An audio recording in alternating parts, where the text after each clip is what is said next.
출제 분석은 뭐 이제 넘어갈게요. 출제 분석하는데 시간이 너무 많이 걸릴 필요 없으니까. 그리고 제가 이제 이런 출제 분석을 하는 거는 이제 그냥 제가 한다 이렇게 보시면 됩니다. 제가 해서 어디에서 문제가 많이 나올까, 그 다음에 또 어떤 문제가 다음에는 나올까 이런 것도 예상해 보는 거고 하니까. 근데 우리 기본반 교재로 보면은 항상 전원편에 했던 게 한 40% 정도, 그리고 배전편에서 하는 게 한 60% 정도 이렇게 나오거든요.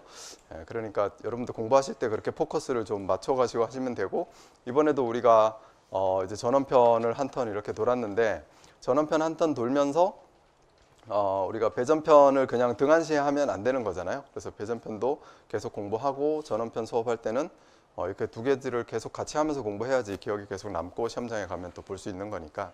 그래서 이제 135회 보셨고, 이제 1주 쉬었으니까 이제 쉬시면 안 돼요. 그리고 계속 이제 136회를 향해서 가셔야 되고, 가다가 합격하면 너무 좋은 거고, 그죠? 또 136회에서 합격하려면 지금부터 열심히 하셔야 됩니다. 그렇게 가시면 되고, 이제 배전편을 이제 들어갈 거잖아요. 기본반에서는 그 배전편을 쭉 들어갈 때 여러분들이 그거 이제 시험에 나올 것들 다시 쫙 보시면서 가시면 됩니다.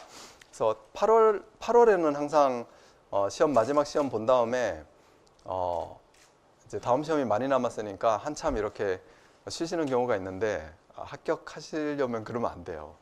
우리 항상 8월에 열심히 공부해가지고 쫙 실력을 올려놓고 이제 2월, 5월, 8월 이렇게 시험 보면서 합격을 노려야지 됩니다. 작년 8월에부터 좀 천천히 했으면 이번에는 그냥 시험을 시험 삼아 보는 상황이 된다라는 거죠. 이번에 합격을 위해서는 작년에 잘했어야 된다. 그리고 이번에도 1, 2, 3 남았으니까 쭉 달려가가지고 통과하셔야지 됩니다. 자, 분석은 이제 제가 열심히 분석할 거니까 넘어가고, 여기도 마찬가지입니다. 이것도 이제 뭐 20년치, 25년치하고 5년치하고 이렇게 비교를 해보는데, 이제 키 맞추기가 좀 이렇게 돼가는 느낌이고, 그리고 최근 5년을 보시면 됩니다. 최근 5년에서 여러분들이 이제 많으니까, 우리 공부할 양이 많으니까 힘든 거잖아요. 공부가 뭐 쉽습니까? 기숙사 공부가 어렵죠. 그 어려운 첫 번째 이유는 많으니까. 그리고 시간은 좀 한정되어 있으니까. 우리 다 직장생활 하시면서 또 이제 가정사 이런 거 다 돌보면서 하시니까 힘든 겁니다. 보면 뭐 이제 여기서는 이제 혹시 내가 너무 많으니까 버려버릴 게 있나? 개인적으로 여러분들이. 저 같은 경우에는 예전에 이 신재생 요거 사실 버렸었거든요. 제가 항상 뭐 얘기 많이 하는데 어쩔 수 없이 버린 거예요. 뭐 공부할 여력이 안 되니까. 그냥 다른 거 먼저 하자 이렇게 하다 보니까 이제 버려진 거고, 공부하는 시간이 더 길어졌다면 봤을 수도 있겠죠. 근데 그렇게 공부하다가 그냥 합격한 거니까 된 겁니다. 근데 그 중에서 이제 비중이 좀 낮은 거를 전 택했던 거고, 그리고 반복적으로 출제 안 되는 거를 좀 택했던 거예요. 근데 뭐 이런 게 보시면 기초이론 이런 것도 이제 공부 안 할 수 없는 거고, 요즘은 출제 기준이 있으니까 그 출제 기준에 맞춰서 공부하시면 그게 가장 좋습니다. 수변전 설비도 버릴 수는 없죠. 좀 줄어들긴 했지만, 예비전은 뭐 나올 게 뻔하니까 여기 퍼센트가 3.4%여도 안 버려도 됩니다. 배전 설비 많이 나오는 거고, 그다음에 접지 이런 것들 안 버리실 거고, 필요도 더 높아졌으니까 또 버리지 못하는 거고, 에너지 절약, 그다음에 신재생 에너지 퍼센트가 조금 올라갔죠. 과거에 나오던 비중보다. 그러니까 신재생 에너지는 사실 공부하기 좀 힘든데, 저 개인적인 생각으로는 그래도 그 기본적인 것들 공부해가지고 기본적인 거 나올 때 이제 합격한다 이렇게 보시면 되겠어요. 조명 안 버리실 거고, 동력 안 버릴 거고, 네.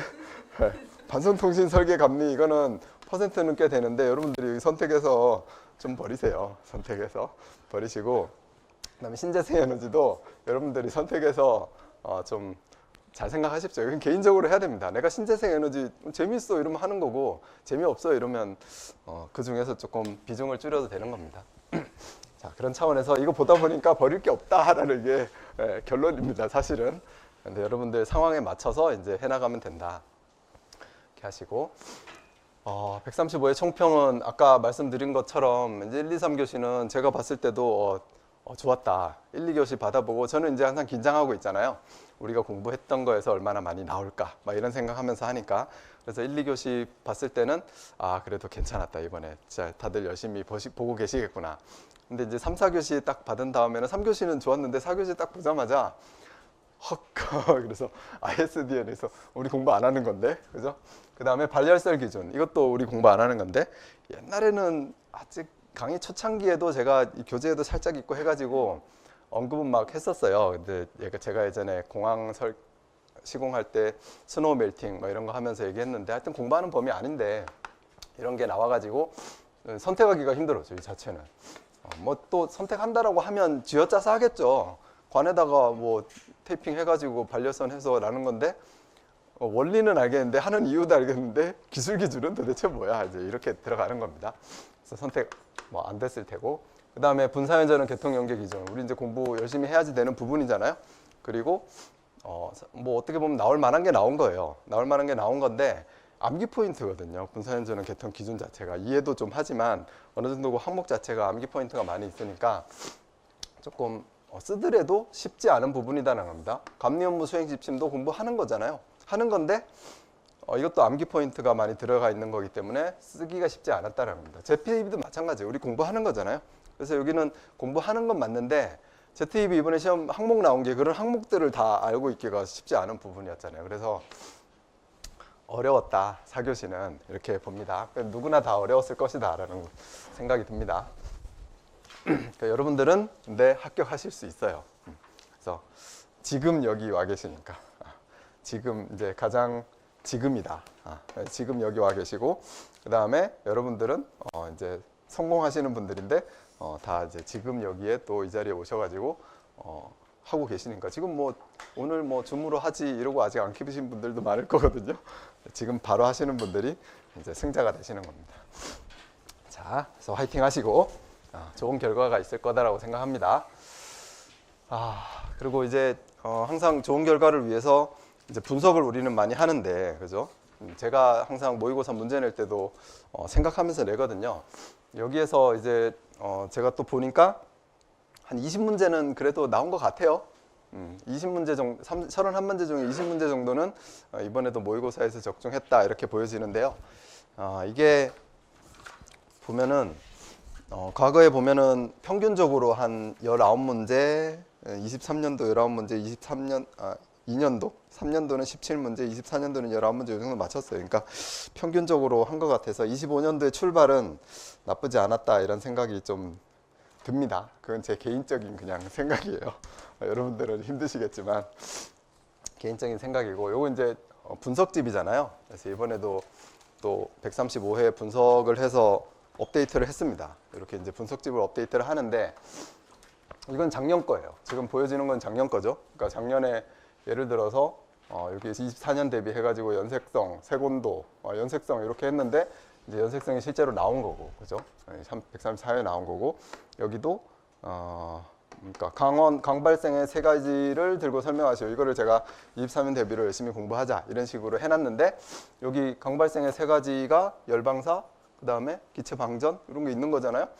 그럼 열방사에서는 세 가지, 뭐 우리가 스필빈, 스빈풀 보는 거고, 그 다음에 기체 방전은 파세니버 투페니 효과 하는 거니까 이런 게 이제 나온다라는 거죠.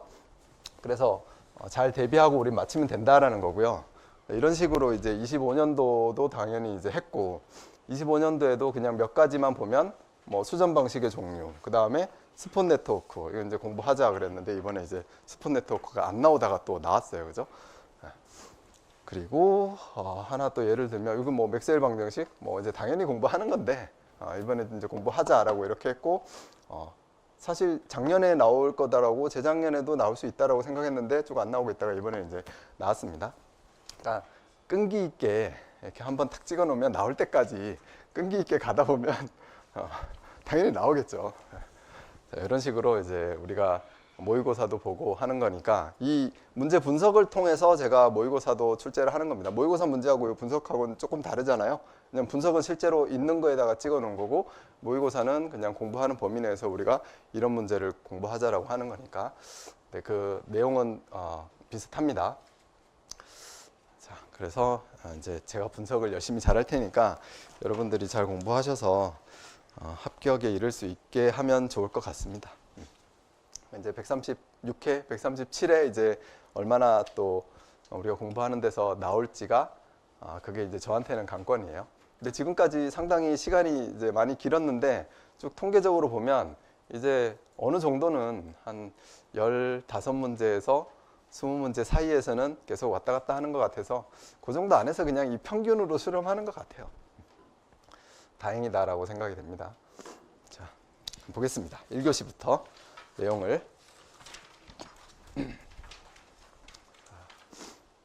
자, 뭐 고대 전문 지식, 이거 항상 응용 능력, 이거 제가 계속 띄워드리는데 항상 우리가 어떤 문제를 대했을 때, 이거 내가 좀 잘 모르는 문제인데, 뭔가 나왔어요. 이랬을 때 내가 응용해서 쓸 수 있는 거. 뭐 대표적으로는 지금 풍력 발전의 LPZ 쓰셨어요? 풍력 발전의 LPZ나 공부 안 했는데 우리 교재 없으니까 공부 안 했는데 이렇게 생각하고 봤을 때 그런 걸 내가 선택해야 된다라고 하면 응용해서 쓰면 된다라는 거죠. 그럼 LPZ는 알잖아요. 그래서 외부 존 제로, 존 1, 존 2에 대해서 알고 존 제로 A도 알고 존 제로 B도 알고 그럼 풍력에서 뭐 피레침 하나 세워놓고 바깥쪽은 존 제로 A, 피레침 보호 안쪽에는 존 제로 B, 그 다음에 외함 이렇게 해가지고 그 안에는 존 1 이런 식으로는 내가 써줘야지 된다는 거죠. 시험장에서 내가 그거를 공부 안 했지만 그것까지도 이게 안 돼버리면 그 정도도 안 돼버리면 상당히 이건 내가 모르는 문제 이렇게 가버리는 거니까 그런 게 이제 실무에서는 전문적 응용 능력을 필요로 하는데 시험에서 응용 능력이 필요하다 이런 생각을 제가 이런 말씀을 드리는 겁니다. 자, 그래야지 우리가 조금 공부하고 합격을 할 수가 있어요. 이게 다 공부하기가 힘든 거니까. 자, 밑에는 잔소리죠. 여러분들은 합격하실 분들이니까 배움에 힘쓰는 성공하실 분들이고 끈기 있게 하는 분들이고 오늘도 나온 거 보니까 그리고 할 수 있다고 이제 할 수 있다고 자신감을 딱 가지시면 됩니다. 자, 자 1교시 보도록 하겠습니다. 맥스웰 방정식 뭐 잘 나왔죠. 그다음 미분 방정식에 대해서 설명을 해라 이렇게 했으니까 우리 뭡니까 다이버전스 D, 다이버전스 B, 뭐 로, 제로, 그죠? 그 다음에 뭐 로트 E, 로트 H 뭐 이렇게 생각이 나면 되는 거죠. 그런 게 이제 평상시에 공부할 때는 암기 포인트는 그런 거예요. 이제 이해도 돼야죠, 당연히. 그림이 생각되면서 이 수식이 생각이 나야 됩니다. 그림도 우리 생각하면서 수식을 생각해낼 수 있고, 그럼 수식이 잘 생각 안 나면은 다시 봐야죠. 공부할 때 그렇게 해야 된다는 거. 그런 게 이제 암기 포인트지. 책을 안 갖고 왔네. 이걸 어떻게 통째로 암기합니까? 그럼 말이 안 되는 거잖아요. 이제 생각나게 하고 공부하고 이제 쓰면 된다. 그다음에 KC에서 보호도체 단면제 선정. 수식으로 하는 거. 수식 당연히 생각나야죠. K가 어떤 의미인지 생각나면 더 좋겠죠. 온도에 대한 그런 얘기들. 그다음에 표에 의해서 하는 거. 간선. 그다음에 이제 보호도체 어떻게 할 거냐. 그러면 그 숫자 하나. 예를 들어서 16, 35 그 이상 이런 거에 대해서 생각이 바로 나면 바로 나게끔 공부를 해야지 해내면 되는 겁니다. 그럼 쓰면 되는 거고. 그다음 전력선에 의한 통신선 유도 장애에서 정전 유도. 정전 유도 통신선 있고 전력선 있고 생각나고 그림.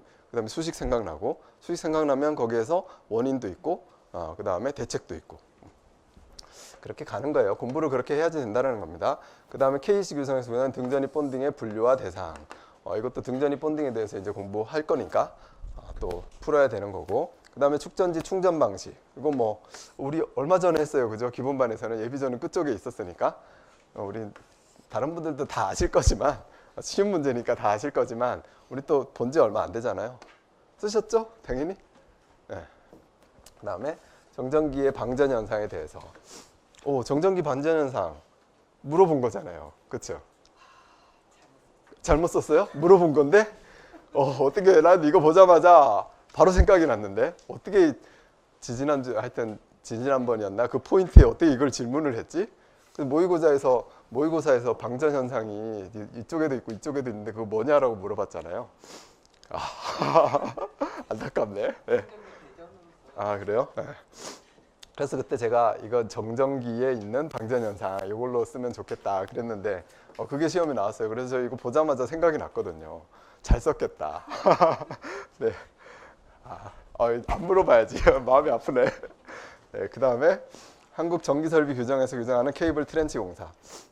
이거는 케이블 트렌치 공사도 기준은 이제 암기해야 되는 거지만 제가 공부할 때는 뭐라고 했나요? 혹시 케이블 트렌치 같이 공부할 때 우리 일단 케이블 트레이하고 같이 생각해라. 트레이를 공부할 거니까 트레이하고 같이 생각하고 그거를 그냥 트렌치 이렇게 또랑을 파가지고 그냥 전기실 바닥에서 하는 건데 그런 관점에서 써주면 된다라는 거죠. 나머지는 기본적으로 이제 시공하는 상황을 보면서 우리가 생각하면서 보면은 그게 기억이 날 거다 이렇게 했는데 우선은 잘 공부하는 거 아니니까 이제 시험을 받았다면 시험지를 받았다면 내가 쓸 건지 안 쓸 건지 일단 선택 빠르게 해야 되는 거니까 이렇게 한번 선택해 보고 8번도 한번 볼게요.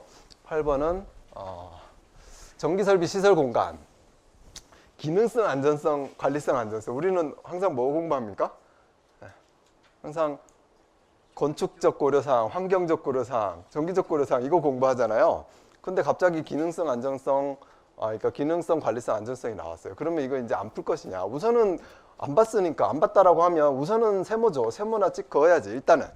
그런데 이런 게 이제 응용 능력이 발휘가 돼야 되는 거예요. 만약 이걸 선택해야 된다라고 하면 응용 능력은 우리가 이런 건 어떤 응용 능력이냐면 내가 공부한 게에서 크게 벗어나지 않는다라고 생각하고 이제 접근을 해야지 된다는 거죠. 그러면 건축적, 환경적, 정기적을 공부했으면 그거 항목이 생각이 나면 그 항목 갖다가 기능에 대한 거, 정기적인 거에서 기능. 그 다음에 관리성은 유지관리성에 대한 내용. 유지관리성은 항상 면적 확보 아니까 기본적인 게 공간 확보 이런 것들. 그 다음에 안정성은 뭐 환경적으로 될 수 있고 안전에 관련된 게 될 수 있겠죠. 그런 식으로 좀 써내려가서 시험장에서 나와서 확인을 해보면 대충은 맞았네 이렇게 된다라는 거죠. 자, 그런 식으로 우리 이제 모의고사에서는 없었다라는 얘기입니다. 자, 그 다음에 분사형 전원을 개통 연계 시 다음 각 항목의 전기 품질에 대하여 설명하시오. 그럼 전기 품질 분사형 전원 개통 연계에서 직류율 뭐 0.5 이하 맞습니까? 역률 90% 이상 플리커 없어야 된다. 언제 발생하냐? 막 기동하고 투입하고 이럴 때. 그 다음에 고주파 외형률 5% 이하 이런 거 뭐 우리 암기하고 계시잖아요.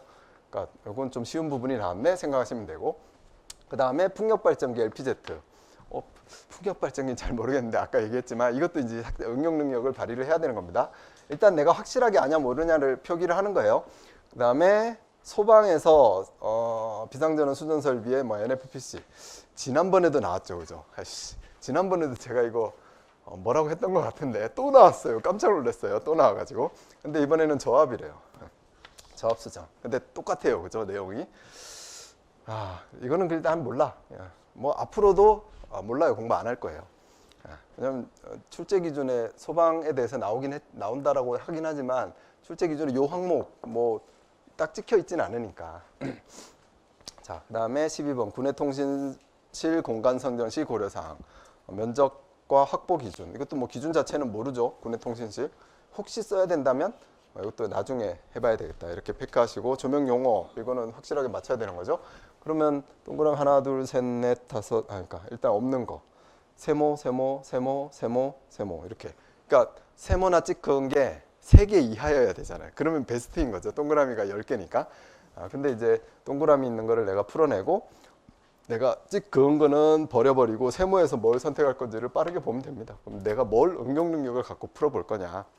그래서 그냥 공간선정, 실 공간선정이니까 유지관리성 뭐 이런 거 드립다 갖다 대면서 그냥 쓸 거냐. 아니면 여기도 마찬가지. 여기도 이제 우리가 건축적, 환경적, 정기적 고려사항 갖다가 저 목차에 맞춰서 그냥 쓸 거냐 이렇게 생각해서 선택을 하시면 됩니다, 여러분들이. 근데 이 정도는 이제 선택이 1교시에서 선택할 수 있는 충분한 문제다 이렇게 판단은 되는 거예요. 우리가 공부를 많이 했다면 당연히 공부 안 했는데요, 뭐 이거 공부 안 하고 선택이 안 되는 거는 그 시험이 어려운 게 아니라 내가 어려운 거예요. 근데 공부를 많이 한 상황에서는 선택할 수 있었다 이렇게 이제 판단이 되는 거죠. 한번 보겠습니다. 안에 있는 내용. 안에 있는 내용은 이제 강의하듯이 막 하지는 못하고 제가 시간 없으니까 빨리빨리 진행은 할 겁니다. 맥스웰의 방정식의 미분 방정식에 대해 설명하시오. 그러면 이제 이 수식과 그림이 같이 여러분들 떠올라야지 된다라고 했잖아요. 그러면 다이버전스 D는 이 전속 밀도잖아요. 전속 밀도는 어디에서 나옵니까? 전하에서 이렇게 뭐 이렇게 전기력선이 뻗어 나오는데 그게 이제 전속 밀도인 거죠. 이것이 그러니까 발산하는 양은 여기 내부에 있는 전하량과 같다. 이게 몇 쿨롱이냐? Q 쿨롱. 이게 크기에 따라서 그 양이 달라진다라고 우리가 개념을 가지고 이제 설명하면 되는 거고. 그 다음에 다이버전스 B 이렇게 하면 이 자속 밀도는 이 자하라는 곳에서 자속 밀도가 발산이 되는데 이건 제로다라는 거잖아요. 제로다라는 거는 이제 그림을 여기에서 자하라고 해놓고 자하가 이렇게 그려지는 거는 있을 수 없다라는 거죠. 있을 수 없고 항상 뭐 NS 이렇게 표시를 해놓고 여기에서 뭐 이런 식으로 이제 들어오고 나가고 하는데 이거를 뭐 이렇게 이런 구의 형태 여기 뭐 이런 구의 형태든 이런 구의 형태든 감쌌을 때 이게 제로가 된다라는 개념이잖아요. 그러면 제로가 된다라는 게 이렇게 이 어떠한 면적으로 공간으로 들어오고 나가고 이게 양이 같다. 그러니까 이제 제로가 된다. 이렇게 이제 여러분들 이해를 하고 이 다이버전스 B라는 거를 의미를 이제 파악을 해 놓으시면 되는 겁니다.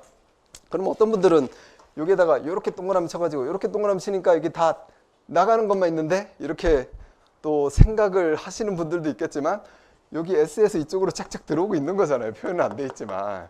네, 그래서 그 양은 같은 게 되는 겁니다. 그래서 혼자 독립적으로 존재하지 못한다. 그 다음에 컬 E 이렇게 이제 표현을 한 거는 뭡니까? 뭔가 여기 곱하기로 표현한 게 회전하는 벡터를 나타내는 의미였잖아요. 그래서 이 회전하는 이 뭡니까? 회전하는 전개 E.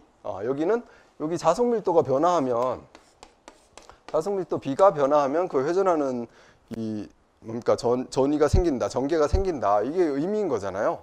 그렇게 이제 이해하고 그림 그리고 내용을 쓰면 되죠. 여기 마이너스 붙은 거는 이제 반대 방향으로 생긴다라고 표현이 되는 거고. 그 다음에 이제 자개 H, 이 회전하는 자개 H다라는 거는 언제 생기냐? 여기 전류가 흐르면 생기고 전류 밀도 J 이렇게 생기는 거고. 그 다음에 또 어디에서 생깁니까? 여기에서 플러스 마이너스 콘덴서에 그죠? 여기에서 뭡니까? 전속 밀도 D가 변화하면 또 생기는 거잖아요. 여기에 자개 H가 생긴다. 그걸 나타내는 거니까 이거를 공부할 때 뭐 미분형, 적분형해서 막 통째로 막 암기하는 게 아니라 그냥 전기에서 나타나는 현상을 그대로 나타낸 거고 그거를 이제 미분식으로 나타내고 적분식으로 나타내고 의미를 그림을 그려가지고 우리가 설명을 해주면 되는 거죠. 그게 이제 맥스웰 방정식이었다. 이거는 이제 항상 가지고 갈 내용이고 다른 거 공부할 때도 우리가 머릿속으로 생각하면서 공부할 기본 이론인 겁니다. 써주시면 되고 그 다음에 2번 보겠습니다. 보호도체 단면적 선정 방법. 그러면 이제 내가 혹시 그림을 그린다. 우리 항상 공부할 때 그림을 그리면서 생각하고 그래야지 오래 기억도 남고 시험장에서 혹시 그릴 수 있는 간단한 그림이면은 시험장에서 써주면 또 좋은 거고. 그러면 저 같은 경우에는 보호도체 단면적이라고 했는데 이제 계산에 의한 거, 표에 의한 거 이렇게 했는데 공부할 때 이렇게 할 것 같아요. 뭐 이렇게 변압기 형식으로 그릴 수도 있고 어떤 선이 있고 이게 이제 부하가 있는 거죠. 이렇게 부하가 있고 그러면 이 보호도체를 우리가 뭐 일반적으로 많이 TN 계통으로 많이 하니까 이거 이제 PE 이렇게 해놓고 얘가 보호도체다 이렇게 쓰실 거죠. 이렇게 화살표 해가지고 써놓으시고 이건 뭐예요? 이건 뭐 전원선이다. 이렇게 기본적으로 표시를 해놓고 그 다음에 이제 여기에서 지락고장이 생겼을 때 흐르는 전류 지락전류 IG다. 그리고 여기 차단기도 하나 그려놓으면 좋겠죠? 차단기 큰 전류가 흐를 때 이제 흐르는 차단기 또는 지락이 검출됐을 때 동작하는 차단기 이렇게 해놓고 CB다. 그런 다음에 이제 수식에 의해서 이 보호도체의 굵기를 선정하는 방법. 그러면 이제 K분의 루트 R자승 T 해가지고 이때 이제 R자승은 뭐냐? 지락전류의 크기, 그죠? 보호도체를 흐를 수 있는 크기. 그 다음에 그 차단기가 차단하면서 보호도체로 그 전류가 흐르는 시간. 그러면 이제 이 순간적인 대전류의 열 용량에 의해서 얼만큼 견디냐? 그게 여기 뭡니까? 보호도체의 재질이나 보호도체의 어떤 절연체의 재질. 그게 견디는 허용 온도 이거에 따라서 이제 언제까지 견디느냐로 굵기를 선정을 하는 거잖아요. 그게 이제 K에 대한 요소인 거고. 그래서 요거를 설명을 해주시면 되는 겁니다. K를 우리가 수식으로 또 쓰는 것까지 우리는 암기 해놨잖아요. 그럼 그것도 이제 써주시면 좋겠죠. 쓰셨겠죠? 생각나는데 안 쓰지는 않았을 거 아닙니까? 어떻게 하면 돼요? 로보카, 그죠? 네. 로 20, 그 다음에 베타 플러스 20도씨, 그 다음에 카, QC, 그 다음에 로보캅이니까 갑옷을 하나 입고, 그죠? 여기 로그에 어떻게 돼요? 베타 플러스 세타 I, 그 다음에 베타 플러스 세타 최종 온도 F. 최종 온도는 혹시 이게 GV 전선이다라고 했을 때 몇 도입니까? 단시간 허용 온도.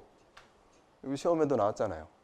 최종 온도 160도. 이 정도는 이제 암기하고 있어야지 우리 뭔가 이 선의 굵기 할 때 좀 더 잘 쓸 수 있으니까. 그 다음에 시작 온도. GV선이니까 주위 온도 30도씨. 그죠? 만약에 이게 GV선이 뭐라고 할까? 다른 상도체하고 완전히 묶여 있다. 이런 상황에서는 뭐 상도체의 온도, 뭐 그거부터 시작을 할 수가 있는 거죠. 90도씨면 90도씨 이런 식으로. 근데 기본적으로 30도씨라고 했을 때 이렇게 143. 이걸 만약에 CV로 똑같이 했다. 그랬을 때는 176. 이런 게 이제 K로 들어갈 수 있다는 겁니다. 그러니까 이런 것들은 추가적으로 내가 잘 쓰기 위해서 몇 가지 암기를 해둬야 되는 거. 시작 온도, 최종 온도. 이런 거 암기해놔야지 되는 거고. 그 다음에 또 내가 어느 정도 GV나 이게 PVC 절연이죠. PVC 절연일 때 143K가 그 다음에 CV일 때 176. 이런 것들은 좀 기억해 놓으면 좋겠다. 이런 생각을 우리가 많이 합니다. 자, 그 다음에 도체에서의 이 수식을 그대로 적용하면 시작 온도가 CV 케이블. 이 CV 케이블에서 여기에 어떤 단락이 생겼을 때 흐르는 큰 전류. 그때 이제 이 수식 그대로 적용할 수 있는 거잖아요. 그럴 때는 이 도체의 시작 온도가 90도, 연속 허용 온도. 그 다음에 최종 온도가 CV는 250도. 그걸 적용하면 K가 몇이 나와요? 구리선일 때, CV선일 때 K가 143이 나오죠. 143. 이게 이제 헷갈릴 수 있는데 이런 것들을 의미를 갖고 우리가 파악을 해두면 안 헷갈린다라는 거죠. 자, 중요한 거는 일단 이런 수식을, 이런 의미식을 여기에 쓸 수 있느냐 없느냐, 그런 거예요. 자, 그리고 이제 표에 의해서 산정하는 방법. 이거 전원선, 상도체, 이렇게 또는 여기 그대로 쓰면 뭐 선도체 이렇게 써놓으시면 되죠. 그리고 선도체가 16이면 16 이하면은, 그러니까 이것도 공부할 때 16 이하면 뭐지? 4, 6, 뭡니까? 10, 뭐 16 이렇게 해가지고 여기까지는 보호도체도 똑같이 간다 이렇게 생각하시고, 그 다음에 35까지는 16으로 간다. 35 이상은 이 상도체의 2분의 1로 해가지고 보호도체를 선정한다. 이렇게 해서 공부해놓고 표로 그려놓으면 되는 거죠. 자, 이렇게 해서 공부를 하시면 됩니다. 그 다음에 뭐 여기까지만 쓰시면 뭐 충분하고요. 그 다음에 채소 굵기 이런 것들도 공부할 때 내가 오늘 나 채소 굵기도 좀 생각해 놓을 거야. 내가 이렇게 마음을 먹으신다면 2.54 그냥 암기만 하면 희발하니까 2.5래. 이게 보호가 되면 2.5래. 이렇게 하면서 보호가 돼서 2.5로 하는 거는 뭐지? 실무에서? 그러면 그냥 전열 배관, 전등 배관 생각하면 그거 보호도체 다 들어가잖아요. 접지선. 그거 우리 이거 선도체가 2.5니까 보호도체도 2.5 쓰잖아요. 그러니까 그거 생각하면서 안 잊어먹어야 되겠다. 관에다 넣는 거 최소 굵기가 2.5로 우리가 실무에서 하고 있구나. 이렇게 생각해 놓으면 안 잊어버릴 수 있죠. 그 다음에 트레이에 태울 때 동력용 이런 거 할 때 동력선에서 뭐 CV 2.5도 쓰는 설계사도 있겠죠. 근데 저 같은 경우에는 우리가 3.5 예전에 최소를 쓰다가 이제 케이블 굵기가 새로 규격화되면서 3.5를 다 4스퀘어로 올렸거든요. 그러면서 4스퀘어를 최소 굵기로 썼었어요. 우리 동력에서는 플랜트 설계할 때. 그리고 보호도체도 4스퀘어로 했었어요. 그러니까 이제 저 같은 경우는 그런 거 생각하면서 그건 이제 트레이에 태우는 거니까 기계적인 보호가 안 되는 거잖아요. 그런 곳에서는 최소 굵기를 4로 하자. 그럼 기준도 이렇게 있으니까 이렇게 적용하면 되겠다. 이렇게 생각하고 안 잊어버릴 수 있다는 거죠. 자, 이렇게 해야지 기억이 나고 시험장까지 끌고 가고 우리가 뭐 하루에 공부할 수 있는 시간이 많은 게 아닌데 그런 공부 시간 내에 답안을 작성할 수 있는 그런 능력이 배양이 된다는 겁니다. 그 다음에 3번 전력선에 의한 통신선 유도장애. 뭐 이거 그대로 유도장애, 통신선의 유도장애 그림 이렇게 딱 그려 놓으시고, 그 다음에 이 수식이 기억이 나야 되죠. 이 수식은 일단 무조건 기억해내도록 공부를 해야 되는 거고, 우리는 효율적으로 공부하기 위해서 자꾸 잊어버리지 않는 방법을 생각하는 거죠. 항상 이게 도체고, 절연체고, CV 케이블, 여기 C1이 있고, 여기 대지하고 C2가 있다. 차폐선이 없을 때 영향 이런 공부하는 거잖아요. C2가 있다. 여기에 뜨는 전압 어떻게 우리가 공부했죠? 여기 뭐 V2라고 할까요? C1 플러스 C2분의 C1 곱하기 여기 전압, 그죠? 가해진 전압 이거잖아요. 여기도 이제 이렇게 우리는 이거는 그냥 회로적으로 그냥 생각하고 계시는 거잖아요. 이거 그대로 응용하면은 여기 CA, CS 그러면 이제 여기에 선 하나만 있을 때는 CA 플러스 CS분의 CA 곱하기 여기 전압만큼 이렇게 여기 통신선에 걸릴 거예요. 근데 이게 세 개가 있으니까 여기는 CA 플러스 CB 플러스 CC 여기는 CA, EA, CB, EC, CC, EC 이런 식으로 공부를 해놓으면 이게 안 잊어버릴 수 있다는 거죠. 이런 수식 자체가. 그렇게 공부해놓고 이게 시험에 나오면 당연히 수식 써야 되고 그림 그려야 되고 그죠?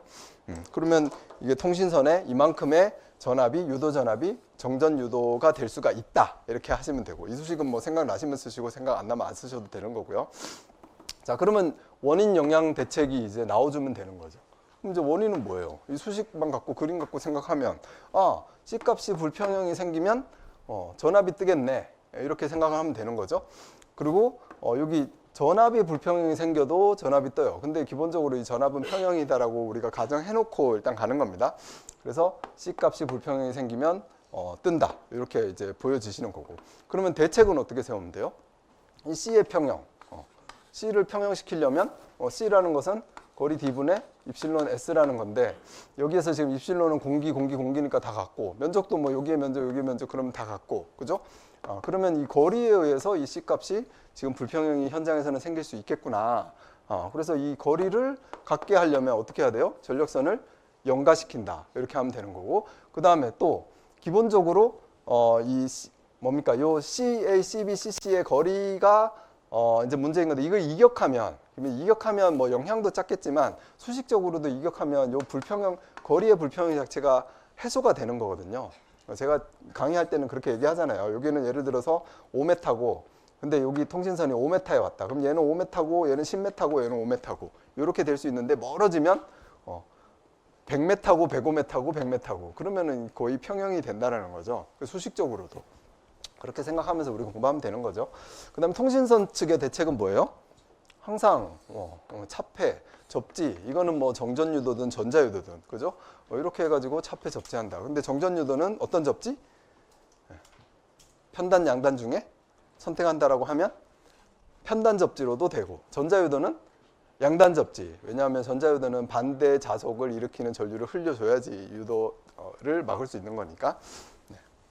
생각하시면서 가면 되는 겁니다. 그럼 정전유도, 정자유도 뭐 계속 오랫동안 기억할 수 있게 사실 이렇게 공부해도 잊어먹죠. 왜냐하면 시간이 많이 걸리고 볼 게 많으니까. 그거에 대한 해결 방법은 뭐예요? 그 반복이에요. 그거에 대한 해결 방법은 또 그렇게 생각하면서 보고 다음에 갔는데 또 생각 안 나네 그러면 그냥 슥 보는 게 아니라 또 저번에 생각했던 그런 방식대로 한번 생각하면서 보고 이러면은 안 잊어버리죠. 그리고 이제 학원 다니면서는 이제 각 반에서 다 숙제도 내고 검토도 해주고 하니까 매주 모의고사가 나가니까 매주 모의고사에 대해서 자꾸 쓰고 그러면은 안 잊어버릴 수 있는 거 아니겠습니까? 그래서 지금 잘 맞출 수 있는 것들이 계속 나오고 있다라는 얘기를 하고 있는 거예요. 자, 이게 이 대책인 거죠. 대책에 대한 그림인데 뭐 이 그림을 당연히 이제 그림은 뭐 더 좋겠지만 하여튼 이런 대책, 그다음에 뭐 이격한다, 그다음에 연가한다, 차폐한다, 접지한다, 차폐 접지한다. 여기 뭐 쓰여져 있지 않지만 뭐 편단 접지로도 정전 유도는 방지할 수 있다. 이격했을 때 그러니까 통신선에 발생하는 유도 전압의 이 감소 효과가 매우 크다. 뭐 이런 식으로 이제 이런 그림들을 사용을 하시면 됩니다. 자, 그다음에 등전입 본딩에 대해서 나왔어요. 자, KC에서 규정하는 등전입 본딩의 분류화 대상. 그 등전입 본딩은 왜 합니까? 등전입 본딩을 왜 해요? 우리 공부할 때 이런 거 생각하면서 그냥 해야지 되는 거니까. 감전 방지를 위해서 하는 거 아니에요? 어디에서 감전이 생기는데 등전입 본딩을 하는 거예요? 예를 들어서 뭐 모터, 머신 뭐 이렇게 놓고, 그죠? 여기 이제 뭐 전원선들이 올 텐데 여기에 이런 그림들 그려 놓으셔서 쓰신 분들도 있겠죠? 이렇게 해서 두 개의 외함을 내가 닿았을 때 두 개 지락 상황이 생겼다. 그러면은 이때 이제 외함의 전압이 떠 있고 이쪽에는 안 떠 있고 또는 떠 있는데 서로 다른 상이 떠 있고 이런 때 내가 이제 감전 전류가 이렇게 흐를 수가 있는 거잖아요. 그럴 때 이 등전이 본딩을 하는 게 이 등전이 본딩인 거잖아요, 기본적으로. 그래서 이 그림 그리셔도 되고 이런 그림 의미적인 그림을 그리셔도 돼요. 이 그림도 여기 어떤 기기잖아요. 기기 외함 간에 연결하는 거. 등전이 본딩이죠. 보조 보호 등전이 본딩. 그다음에 여기 어떤 철골이나 이런 게 있다. 여기에 어떤 철골이든지 뭐 파이프든지 뭐 이런 게 있다. 파이프. 거기 이렇게 사람이 이렇게 서 있다가 여기 만지고 여기 만지고 이러면 또 여기에 전압이 떠 있을 때 여기에 우리가 감전이 될 수 있는 거잖아요. 그래서 이럴 때 이제 등전이 본딩을 한다. 이런 게 개념, 그죠? 그다음에 그럼 분류, 감전 보호. 그럼 감전 보호에서 이제 뭡니까? 보호 등전이 본딩, 뭐 보조 보호 등전이 본딩 이런 것들이 있는 거죠. 그리고 감전 보호를 하기 위해서 이제 비접지된 장소, 절연된 장소, 그죠? 이 절연된 장소에 들어가면 기본적으로 감전 보호가 되니까 이것도 대책이지만 절연된 장소에서 확실하게 감전 보호를 하려면 또 뭘 해야 돼요? 기관에 등전이 본딩까지 되어 있어야지. 이게 절연된 장소여도 이렇게 그냥 통해버리면 감전되는 거니까, 그죠? 그런 게 이제 항목에 나와 있으니까 생각하면서 공부할 수 있는 겁니다. 그 다음에 이제 두 번째는 서지인데, 서지에 대해서 보호를 하기 위해서 등전이 본딩이라는 걸 또 하잖아요. 그거는 서지는 뭐라고 할까? 어떤 높은 전압이 어딘가에서 쫙 타고 들어오는 건데, 뭐 여기에도 전력선을 통해서 타고 들어올 수도 있고, 그러면 또 어떤 외함이나 이런 데도 피레침 세워가지고 이렇게 외벽이 있으면 외벽에 피레침 이렇게 세워놓으면 여기에 낙뢰 맞고 그러면 순간적으로 이 서지 전압이 뜨는 거잖아요. 또 이랬을 때 뭐를 보호하려고 하는 거예요? 서지에 대해서는 감전 보호예요? 기기 보호예요? 기기 보호잖아요. 기기 보호를 그때 얘가 등전이 본딩을 하는 이유가 이제 두 개를 외함을 만지다가 이렇게 됐을 때는 상용주파에서는 감전 보호인 거고, 이런 서지성에 대해서는 기기 보호예요. 왜냐하면 이게 높이 전압이 훅 뜨고 여기는 전압이 안 뜬 상태에서는 여기 간격이 가까우면 여기 빵 하면서 불꽃 방전 이런 게 생길 수 있으니까, 그런 걸 방지하기 위해서 등전이 시키는 게 등전이 본딩인 거잖아요. 외부에서 파이프가 이렇게 들어오면 여기 철근하고 이렇게 여기 철근 구조물하고 이렇게 등전이 본딩한다. 이거 자체가 여기 철근 낙뢰를 맞아가지고 철근의 전위가 확 상승해서 서지성 전압이 떴던가, 아니면 외부에서 서지성 전압이 들어왔던가 하더라도 이게 본딩이 안 돼 있으면 뭔가 여기 공기의 절연 파괴, 우리 이제 방전 현상 이런 거 나타났는데 어느 한쪽에 높은 전압이 순간적으로 뜨면 방전이 되는 거잖아요. 방전이 이런 게 불꽃 방전 같은 게 생기는 거니까, 이런 것들로 인해서 뭐 손상이 될 수도 있고, 그 다음에 뭐 여기 뭡니까 이제 화재가 날 수 있는 가스나 이런 게 있으면 폭발할 수 있고, 이러니까 그런 거 방지하기 위해서 우리가 등전이 본딩들을 하는 거죠. 그럼 큰 틀에는 상용주파 감전 보호, 서지파에 대한 기기 보호, 이렇게 이제 우리 생각하면서 공부하면 된다는 거죠. 사실 이거에 대한 답은 이거예요, 그죠? 분류와 대상을 설명하시오라고 했을 때 이 분류라고 케이스에 나오거든요. 등전이 본딩의 분류. 그러면 감전 보호용, 피레 시스템 보호용. 그 등전이 보호 등전이 본딩, 보조 보호 등전이 본딩, 감전 보호에서 하는 거고. 여기 비접지 국부 등전이 본딩. 그 절연된 장소에서 다 등전이 본딩이 필요하다. 그 다음에 금속재 설비의 등전이 본딩, 인입 설비, 내부 피레 시스템 이런 것들이 다 여기 지금 이런 서지에 대해서 기기 자체를 보호하려고 등전이 본딩을 하는 거잖아요. 그러니까 이게 등전이 본딩의 분류. 그 다음에 이게 등전이 본딩 대상이에요. 그러면 우리가 공부한 거에 이게 있죠. 우리 이제 강의 노트 버전 8 지난번에 이제 진도 바로 나가는 거 그거 보시면 제가 이렇게 다 넣어놨어요, 그죠? 넣어놨는데 이런 거를 이제 등전이 본딩에 대해서 내가 공부를 해야겠다라고 했을 때 사실은 KC에는 이렇게 분류라고만 나와요. 근데 시험은 분류 및 대상 이렇게 해서 좀 적어봐라 이렇게 나온 거죠. 그럼 이제 응용력을 이제 살짝 발휘해가지고 저희 이제 분류인 거고 이게 대상인 거다 이런 식으로 좀 써주면 좋겠죠. 근데 어디에는 분류 및 대상이라고 나오냐면 저기 공사협회의 KC 시공 가이드북 거기에 보면 이 그림 그려놓고 분류 및 대상이라고 이렇게 나와요. 그러니까 출제자는 그걸 보고 출제를 했겠죠. 답은 이거일 거고. 그렇게 이제 유추는 할 수가 있습니다.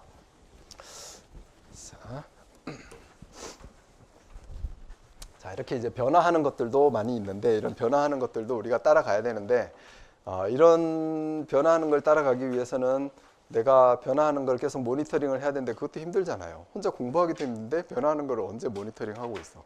이럴 때 이제 여러분들이 같이 스터디 그룹을 만들든지 학원에 가든지 이런 식으로 해가지고 좀 이렇게 변화하는 거를 내가 좀 받아 먹어야겠다. 내가 돈을 내고 좀 받아 먹어야겠다. 이렇게 좀 생각을 하셔서 공부해야지 좀 효율적으로 하실 수가 있을 겁니다. 자, 그다음 축전제 충전 방식, 그다음 뭐 부동 충전, 정유기 용량 산정, 그다음 충전 방식은 뭐 사용 전 충전, 사용하면서 충전 뭐 해가지고 충전 방식 막 암기하셨을 텐데 하여튼 부동 충전은 그림도 그리면서 설명할 수 있으니까 좋죠. 근데 이번에 출제자가 이거 뭐 여러 명의 출제자가 낸 거를 섞어놨을 텐데, 저는 문제를 되게 잘 냈다. 문제 하나하나가 그냥 어떤 의미가 좀 부여되어 있는 그런 게 좀 많다. 그런 생각도 많이 들어요. 출제자가 상당히 우리가 평상시 아는 문제로 좋은 출제를 하는 출제자가 이번에 좀 많았다. 저 이렇게 생각되고요. 그다음에 또 이제 싫은 문제는 이 출제자는 싫다. ISBN도 싫고, 그죠? 그 뭐 전기차 충전 뭐 개수 뭐 이런 것도 사실 싫고, 네. 그런 출제자는 누군지 모르지만 이분들은 왜 이렇게 출제했을까 이런 생각이 들고, 또 이런 문제는 그냥 간단한 문제이면서도 되게 정유기 용량까지 들어간 것이 의미를 두고 있는 것이다 이렇게 이제 생각이 되는 거죠. 자, 아무튼 부동 충전 방식은 이게 항상 충전기로 여기 계통에서 보면 충전기로 계속 직류 전원들이 공급돼야 되는 곳에 공급하면서 혹시 부족분이 있으면 축전지에서 공급을 하고, 그다음에 축전지에서 방전된 게 있으면 정유기에서는 평상시에 충전을 해줘야 되잖아요. 이렇게 하는 게 이제 부동 충전 방식이라는 거니까 그건 이제 알고, 그러면 정유기 용량 산정할 때 정유기는 항상 이 직류 전원에서 사용하는 부하들을 계속 공급할 수 있는 전류, 여기 앞에도 나오죠. 여기 충전 전류가 축전지에 충전하는 전류. 그 다음에 항상 사용해야 되는 DC 부하. 이거 이제 충전기에서 공급해야 된다는 거죠. 그럼 이 충전기는 그런 전류 용량을 가져야 될 거 아닙니까?